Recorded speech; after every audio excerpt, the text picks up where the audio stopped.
वो था दर्पण क्या है। आज हम लोग जानेंगे, उसी टॉपिक को आगे बढ़ाया जा रहा है। दर्पण के कितने प्रकार हैं। दर्पण के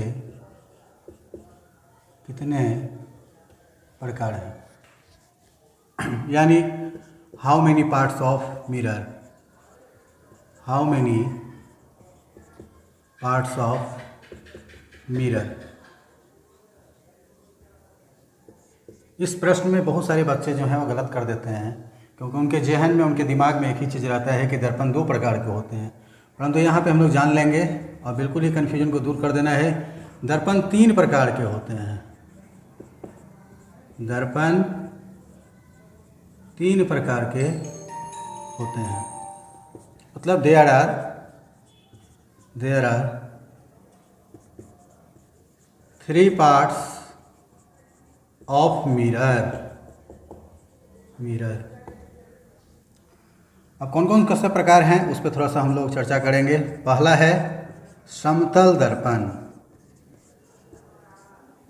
दूसरा है गोलीय दर्पण और तीसरा है परवलयिक दर्पण। परवलयिक दर्पण मतलब अब इन सभी पे हम लोग चर्चा करेंगे बारी बारी से। समतल दर्पण क्या है, कल दर्पण के बारे में हम लोग अच्छी तरीके से जान चुके हैं, दर्पण की परिभाषा। आज इन सभी पार्ट्सों को खंडित किया जाएगा विथ डिफिनीशन के साथ, मतलब परिभाषित करेंगे हम लोग। तो पहले हम लोग जानते हैं कि समतल दर्पण होता क्या है। बिल्कुल ही नाम से ही स्पष्ट है, ऐसा दर्पण जिसकी परावर्तक सतह क्या हो, समतल हो। ये जो नीचे वाला जो पार्ट्स हम कर रहे हैं इसको बोलते हैं कलई। क्या है ये? कलई है। तो जिस दर्पण का परावर्तक सतह समतल होगा उसे क्या कहेंगे? समतल दर्पण कहेंगे। अब समतल दर्पण की विशेषताएं के बारे में थोड़ा सा जानेंगे कि समतल दर्पण की विशेषताएं क्या होती हैं। मतलब व्हाट इज प्लेन मिरर, आप समझ गए। जिस दर्पण की परावर्तक सतह समतल होती है उसे समतल दर्पण कहते हैं। ये नीचे वाला पार्ट्स जो हमने तिरछा करके डाला वो क्या है? कलई है। अब यहाँ पर देखना है कि समतल दर्पण की विशेषताएं क्या होती हैं, ये समझेंगे थोड़ा सा। समतल दर्पण की विशेषताएं,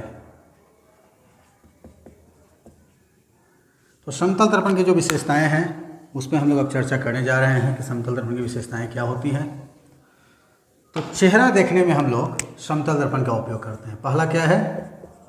चेहरा देखने में।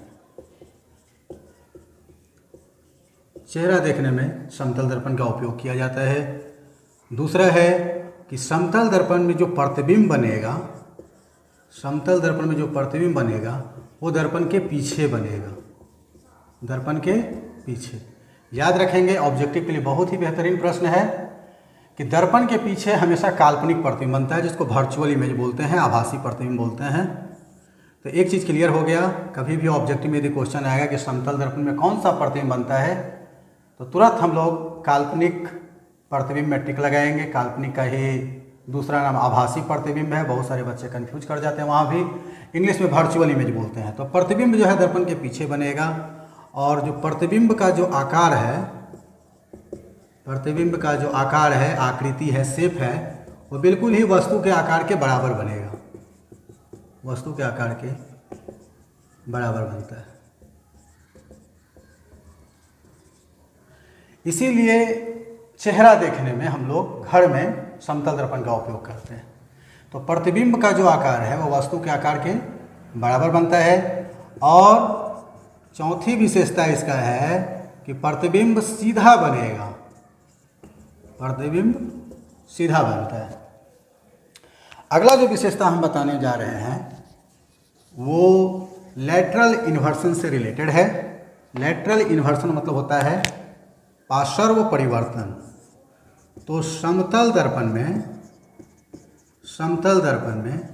पार्श्व परिवर्तन के कारण, पार्श्व मतलब इसको बोलते हैं लैटरल इन्वर्सन।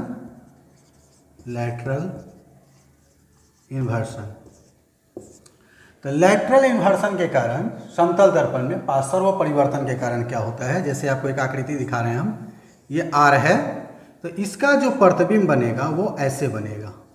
कहने का मतलब हुआ कि लेटरल इन्वर्सन और पार्श्व परिवर्तन के कारण हमारा जो वस्तु का जो बायां भाग है वह दर्पण के पीछे अर्थात प्रतिबिंब में बायां भाग दाहिने भाग में बनेगा, और जो वास्तविक वस्तु है उसका जो दाहिना वाला भाग है वो बाईं तरफ दिखाई देगी।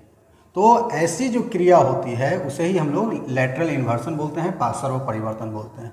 एग्जाम में आता है प्रश्न कि पार्श्व परिवर्तन क्या है, तो बहुत ही अच्छी तरीके से लिखना है कि वस्तु का बायां भाग दाहिनी तरफ बनेगा और वस्तु का दायां भाग बाईं ओर बनता है। ऐसी क्रिया ही क्या कहलाती है, पार्श्व परिवर्तन कहलाता है। तो समतल दर्पण की विशेषताएं आप समझ गए। चेहरा देखने में करते हैं, प्रतिबिंब दर्पण के पीछे बनता है। जैसे ही प्रतिबिंब दर्पण के पीछे बनेगा तो प्रतिबिंब जो होगा काल्पनिक बनेगा, आभासी बनेगा, वर्चुअल बनेगा। प्रतिबिंब का जो आकार है वस्तु के आकार के बराबर बनता है, इसीलिए हम लोग चेहरा देखने में इसका उपयोग करते हैं। मतलब जितनी बड़ी हमारी उंगली है उतना ही बड़ा दिखाई देगी, जितनी बड़ी हमारी नाक है उतना ही बड़ा दिखाई देगा। मतलब यहाँ कहने का तात्पर्य हमारा यह है कि वस्तु का जो आकार है, जो शेप है बिल्कुल ही, और जो प्रतिबिंब का जो आकार है वह इक्वल होगा।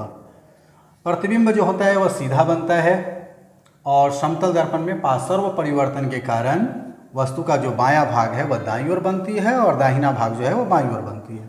इस तरीके से समतल दर्पण के बारे में आप जान चुके हैं कि समतल दर्पण की विशेषताएं क्या होती हैं, समतल दर्पण होता क्या है। अब हम लोग चलते हैं अगले